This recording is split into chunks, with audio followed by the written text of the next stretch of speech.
Hey, everybody. We are back for the third podcast this month about questions from the audience. I hope you guys have enjoyed listening to questions from the audience because they're very helpful and insightful, as most of you may have similar questions. So if you ever think of any questions that you'd like me to cover on the podcast, send us an email at support@melissmarketing.com, and hopefully we'll get your questions up here in the podcast. Today I'm going to cover 3 more questions, so stick around. You're listening to Marketing Tips with Meliss podcast.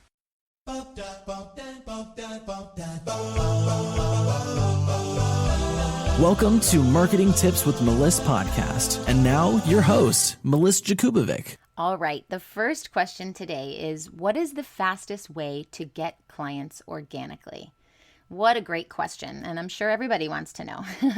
The fastest way to get clients organically is to be visible online, to be consistent, and to start conversations with people. That is the fastest way, the quickest way to cash, and that's what I teach, the quickest way to cash. I want you to think about that because once you have cash flow in your business, you are able to use it and leverage it for more growth in investing back into the business, whether that's delegation, growing your team, hiring a coach or a mentor, software programs, anything like that. So you definitely need money in the door so that you can use it strategically. And there's no reason that you need to be stuck. Or if you think of it as wearing the training wheels on your bike for 2 years or even for a year or even for 5 years.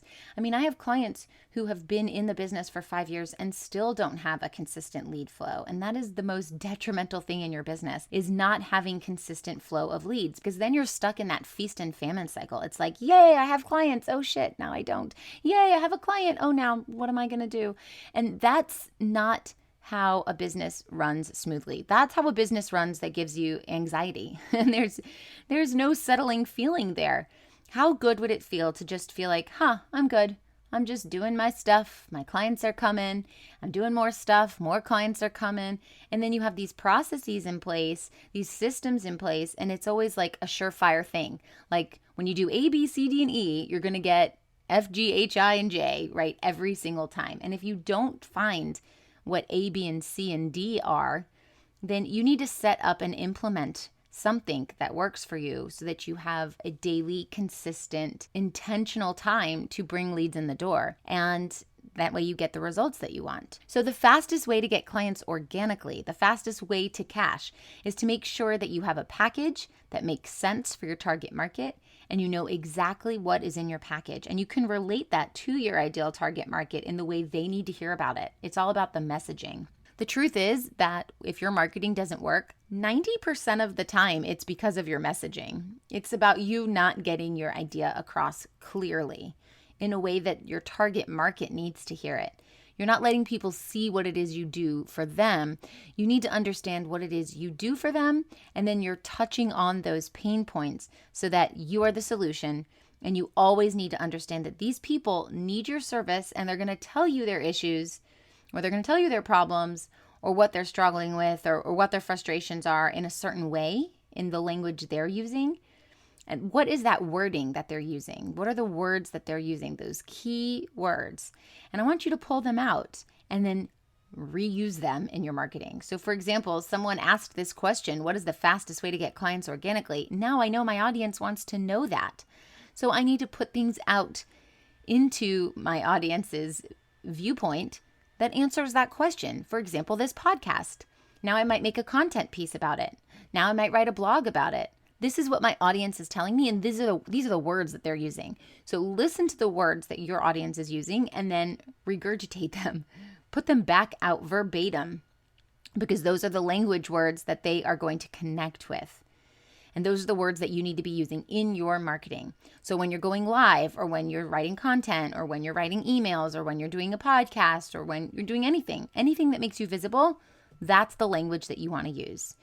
A great example is I use the word leads a lot. We're going to get a flowing stream of leads, right? Let's get some leads in the door. Let's get some leads to recognize you and see that you exist. And that's a marketing term. So when I'm talking to someone who has never experienced me before, who has never taken a program with me, has never done a challenge with me, has never heard me on a webinar, has never read my social media posts, they literally have no idea who I am. I don't normally use the word lead. Because someone who comes here and says, hey, Meliss, I'm looking for leads. No one comes here and says, I want leads. Help me get leads. What they say is, I want clients. Where are my clients? That's what I need help with. And that's why your question, it said, what's the fastest way to get clients? That's why I'm answering about clients, not leads. So when I'm marketing myself, I say, I help you fill your one-on-one calendars and get clients. So I'm using that language that my audience is using. So that's what you need to do to connect with them. So hopefully that helped. All right, so the next question is, should I change my personal page into my business page? Okay, no, you shouldn't. You should have a business page. You should have a personal page. And if you're brave and ready to devote time, you should have a Facebook group as well. All three of these things, all these different places do different things. Actually, I talk about this a lot in my Complete Content Strategy Toolkit. So let's talk about it. Your business page is your business. It's for your virtual business card, if you will. It's telling people, hello, I'm open for business. Here's what I do. Here are the hours that we're open. Here's the information that we cover. Here are other ways to get in touch. Here are some blogs that I've written so that you get more information. And we are a business. And here is social proof. And that is your business page. Now, a business page is a must if you ever want to run a Facebook ad. And you can't run Facebook ads without a business page. Yes, you should have a business page. You should be posting on it frequently, blah, blah, blah, blah, blah. However, people will not see your posts on your business page if you do not put ad spend budget behind every single post. You can go look at Meliss Marketing's business page right now, facebook.com/MelissMarketing. I have almost 9,000 followers there, and I don't actually spend a lot of time trying to get new followers. And you will see that on my post, we may have 1 to 5 people that like the posts. Why? Because I don't put ad spend budget behind it, unless I'm doing a launch or something like that. And then I'll be very strategic which posts I put money behind. So you should have it, because if someone is searching for you, it's like, are you open for business, right? We need to see that you actually are an alive, open business, not a dead business who hasn't posted in 8 months, right? So you need to be consistent. You need to post so that when people go there, there is like a trail of life. And you need to have a business page to say, hey, I'm alive, I'm okay, the business is open. Now, if you have a personal page, yes, it's personal and it should be used for personal stuff. Facebook actually says you don't want to run your Facebook personal page as a business, but there is a caveat to that. There is a loophole, and that is that posting on your personal page is free and your stuff gets out to people's news feeds. So people see it without you spending money. Now, you don't want your Facebook account shut down, and obviously you don't want to go to Facebook jail. You don't want to break any Facebook rules. You don't want your Facebook page to get shut down. So I wouldn't share any branded images. You don't want to say, hey, buy my things and annoy everybody. That's not how we do sales. That's not how we do marketing. That's not what sales are. It's not getting into everyone's face and hoping someone says yes. You want to run your personal page. And actually, I speak a lot about this in my toolkit, where I talk about how you can bring your business into your personal posts.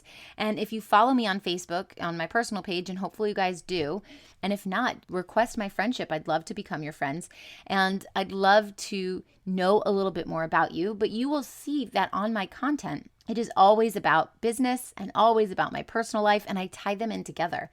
So when you look through, you'll see I'm talking about things that have happened in my life, and I'm bringing in business to talk about that too, because my business is part of my personal life. I'm building a personal brand. So should you make your personal page your business page? No. But should you post good content in both places? Yes. And when you are ready to start running Facebook ads, you will want to be able to target people. And that takes time to build up. So when you're ready to turn on Facebook ads and you have nobody there, you're going to have nobody there. But if you do have a business page now, even if you aren't ready to run Facebook ads 2 years from now, 2 years from now, when you're ready to run Facebook ads, you are going to have 2 years worth of people there. And you definitely want a business page. And if you're trying to get clients, they're like, oh, what's your website? What's your business page? So you want to be able to show up and be like, hey, I have it. Here it is. There you go. And then a lot of people will know about you. You don't even need a website these days. A lot of my clients come to me with no website and have a Facebook business page. So just get active on social media and be consistent with it. I'm sure that you've been told over and over and over again that creating content is an essential part of your marketing plan. But if you're like most business owners, you might be stuck in analysis paralysis trying to figure out what, where, and how to post. Or maybe you've been creating content like crazy, but you just aren't seeing the results you've been promised. I promise you, you're not alone.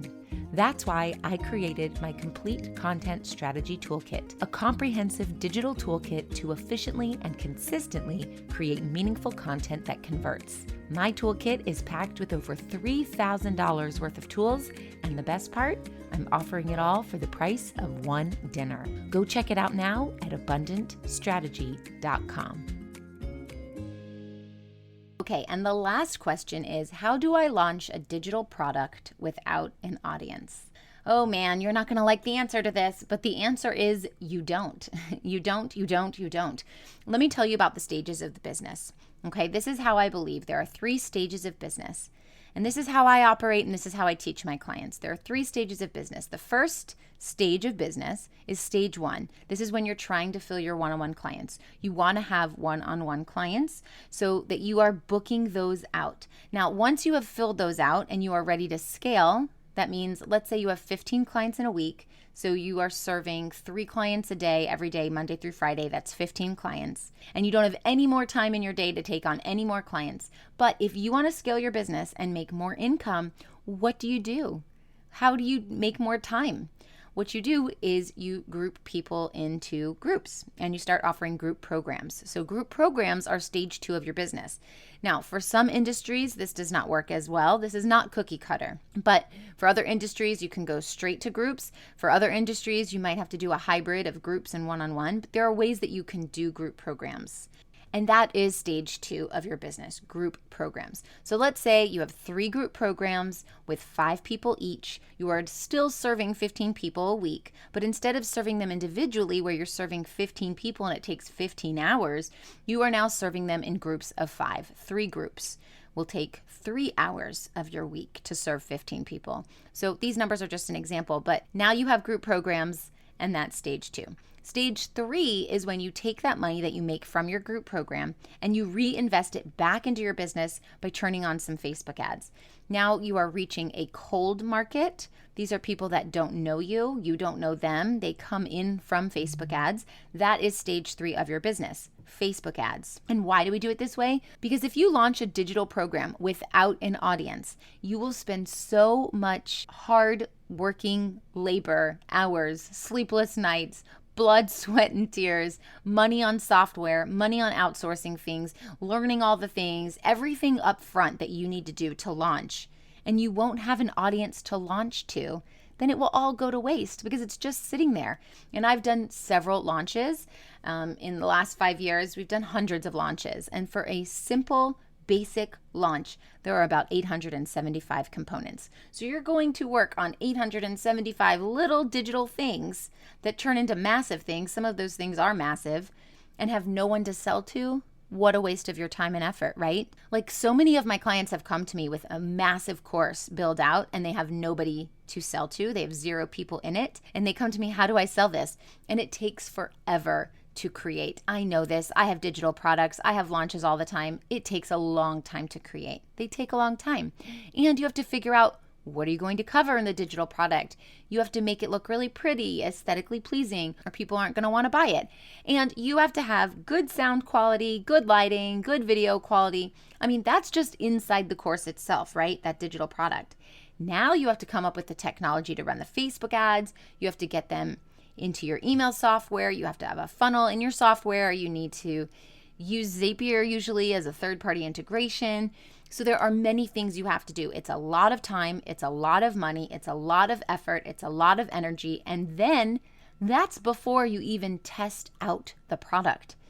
Now, when we go through these 3 stages, you are testing your products with the one-on-ones. Then you're turning that into groups and you are testing that. You're getting feedback. You're improving on the things that you have. You're getting better at it. Now you have social proof. Now you have people who've been through your program and they say, wow, this is amazing. And you can use that to leverage your Facebook ads to get more people in the door for digital products so that people can actually show up and do it. Digital products are amazing. They're an amazing part for your business, and I do recommend that you have them, but you do have to have an audience first, and you need to build that audience up organically first. But if you said, like, Meliss, this is total BS and I don't care, I just want a digital product now and I don't have an audience, this is what I'll tell you. You can do it. You can skip over stage 1 and you can skip over stage 2 and you can go right on over to stage 3, which are your Facebook ads. But I want to give you realistic expectations here. They are not cheap. Facebook ads, to work in a really good and strategic way, you're going to need a minimum of $3,000 to $5,000 every single month to run it. And if you have that much money, do it. Go for it. Go ahead, and you have my blessing, and I can even help you with that. But you don't need an audience for that because you'll get them through your Facebook ads. But for most of you, if you don't have an audience, what that tells me is that you don't have clients, consistent flow of clients. And what that tells me then is that you don't have the money that came in through your business to reinvest that money back into Facebook ads. So it's a whole other topic why Facebook ads don't work if you don't spend that much money. But just quickly, because you have to split test everything. Split test everything is testing one variable at a time. So you're testing every single variable, and it costs money for every single test. So if you only put $250 into your ad spend budget, you're going to be able to test one thing, and you're not really going to have enough people that come through to test it efficiently. And then you're going to have to inch yourself forward, little tiny baby steps. You're not going to be able to make money yourself or any money at all, really. It's going to take 6, 8, 10 months on a $250 budget a month to maybe get the answers to 1 or 2 variables. Whereas if you have $5,000 a month that you can put into the machine, then you're going to be able to test, let's say, 50 variables very quickly and then go, okay, this is working, great. This isn't working, shut it off. And then the next month, you've started to make some of your money back. So hopefully that answers your question there. Stage 3 of your business is Facebook ads, and that's how you're going to reach a cold market so that you can sell your digital product without an audience. But other than that, if you don't have that much money to put into your Facebook ads, you need to go through the stages of business without putting the cart before the horse. You want to make sure that you are doing things in the right order, what step comes next. And there's a reason why there's an order for this. So you start with building out your audience organically, and eventually you can move into paid advertising. All right, I hope this helps. I hope you enjoyed listening to the questions from the community, and I'll see you next time. Thanks for listening to the Marketing Tips with Meliss podcast at www.marketingtipswithmeliss.com. Hey, coaches and healers, it's time to feel supported in your business. Head on over to our free community to get access to my best resources for free. I'm talking marketing tips, business strategy, feedback, and so much more. Join now at magneticmarketingmastermind.com. See you there.